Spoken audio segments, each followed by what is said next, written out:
Mura na ang 500,000 pesos para sa talent fee ng nag-iisang si Ian Veneracion. Ito ang pagtatanggol ng isang event organizer matapos mag-viral ang post ni Ronald Carvalho kung saan sinabi nitong OA umano ang TF ni Ian na 500,000 pesos para sa 2-hour parade at kaway-kaway lamang umano ang gagawin.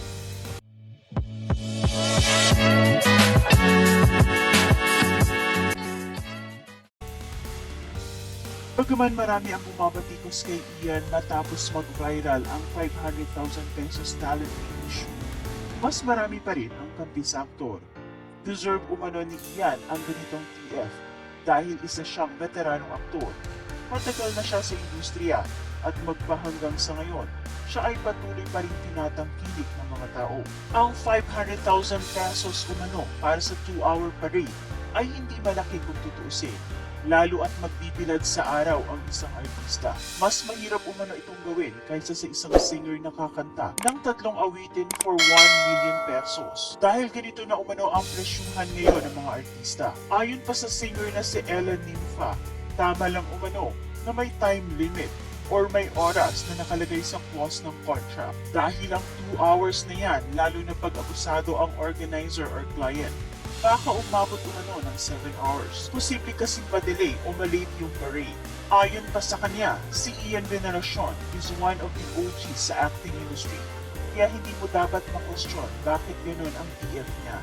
Samantala, isang nagngangalang Roldan Castro, 2021 president ng PMPC, ang nagbigay ng insight hinggil sa issue.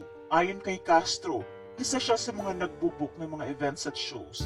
At sa experience niya, masasabi niyang mura na ang TF na hiningi ni Ian na 500,000 pesos for a 2-hour parade sa Tarlac.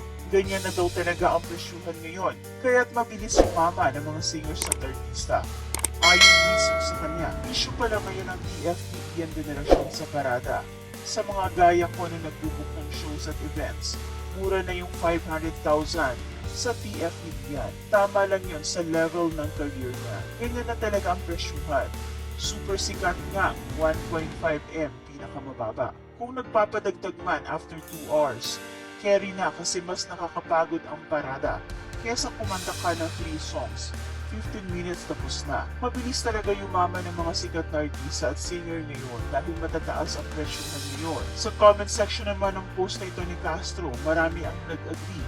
Nagbigay pa ng sample kung saan si Sarah Geronimo umano bilang sikat na artista at singer. 1 million pesos na ang presyuhan per song tuwing siya ay nagpa-perform. Ibig sabihin, ang value ng isang artista ay inaayon din sa kung gaano sila kasikat. At sa palagay ng marami, deserve ni Ian ang ganung talent fee.